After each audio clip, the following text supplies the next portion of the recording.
నమస్తే welcome to I dreams అది లెక్క అధికారంలోకి రాగానే 6 గ్యారెంటీ హామీలు అమలు చేస్తామని ప్రకటించింది కాంగ్రెస్. దానికి తగ్గట్లే ప్రభుత్వ పగ్గాలు చేపట్టగానే సదరు ఫైలుపై సంతకం చేస్తానని ప్రకటించుకుంది.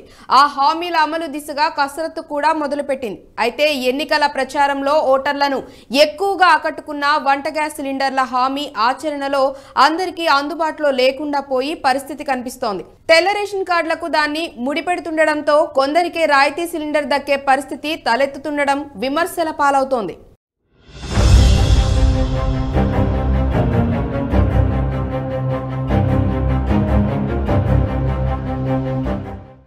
ఆరు గ్యారెంటీ పథకాల్లో కీలకమైన 500 రూపాయలకే వంట గ్యాస్.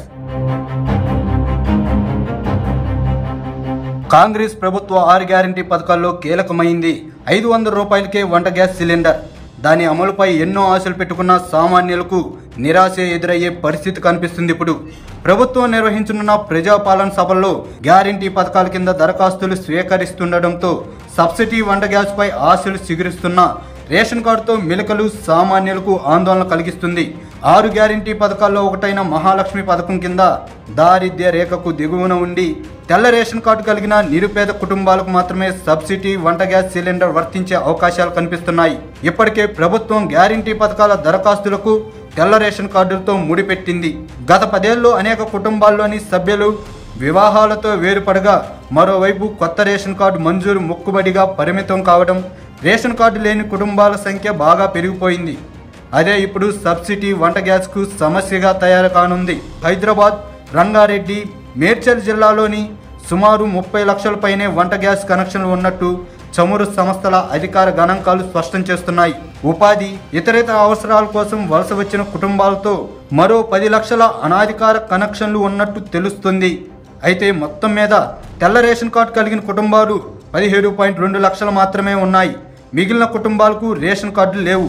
అందులో బీపీఎల్ అంటే దారిద్ర్య రేఖకు దిగువనున్న కుటుంబాలకు మరో 10 లక్షల వరకు ఉండొచ్చని అంచనా.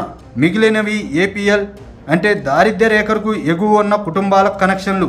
ప్రభుత్వం నిబంధనల ప్రకారం రేషన్ కార్డు లేని కుటుంబాల సబ్సిడీ వంట గ్యాస్కు అర్హత పొందే అవకాశాలు కనిపించడం లేదు.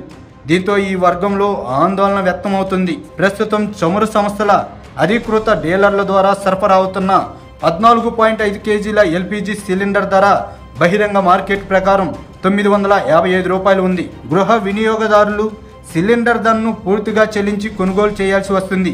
కేంద్ర ప్రభుత్వం చమురు సంస్థల ద్వారా సిలిండర్ ధర ఎంత పలికినా రాయితీ మాత్రం 40 రూపాయల 71 పైసలకు పరిమితం చేసి నగదు బదిలీ కింద వినియోగదారుల ఖాతాలో జమ చేస్తుంది.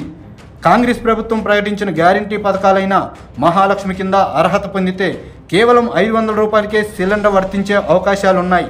మరోవైపు వంట గ్యాస్ కనెక్షన్లకు ఈకేవైసీ అనుసంధానం ఉరుకులు పరుగులు పెట్టిస్తుంది. ఈకేవైసీ అంటే నో యువర్ కస్టమర్. దీనిలో వినియోగదారుల సమాచారం ఉంటుంది. బ్యాంకులో ఖాతా ప్రారంభించే సమయం లేదా ఇతర బ్యాంకు ఉత్పత్తుల్లో పెట్టుబడి పెట్టే సమయంలో వినియోగదారులు తప్పనిసరిగా కేవైసీ చేయించుకోవాలి. దీనిని తరచూ అప్డేట్ చేసుకోవాలి. రాయితీ సిలిండర్లను దాంతో ముడిపెట్టడంతో 15 రోజులుగా వంట గ్యాస్ వినియోగదారులు ఏజెన్సీల ముందు బారులు తీరుతున్నారు. ఈ కేవైసీ పూర్తి చేసుకోకపోతే సబ్సిడీ సిలిండర్ రాదన్న వదంతాలతో వినియోగదారుల్లో ఆందోళన మొదలైంది. దీంతో గ్యాస్ ఏజెన్సీల ముందు భారీగా క్యూ కడుతున్నారు. గ్యాస్ ఏజెన్సీలు మాత్రం కేవలం ఈ కేవైసీ పూర్తి కాని వారికి మాత్రమే చేస్తున్నామని పేర్కొంటున్నారు. మరోవైపు ఈ కేవైసీ గడువు జనవరి 31తో ముగుస్తుందని అధికార యంత్రాంగం చెబుతుండటంతో కార్డుదారులను మరింత హైరాణాకు గురిచేస్తుంది. మొత్తం మీద సబ్సిడీ సిలిండర్లపై అందరిలో ఆందోళన వ్యక్తమవుతుంది.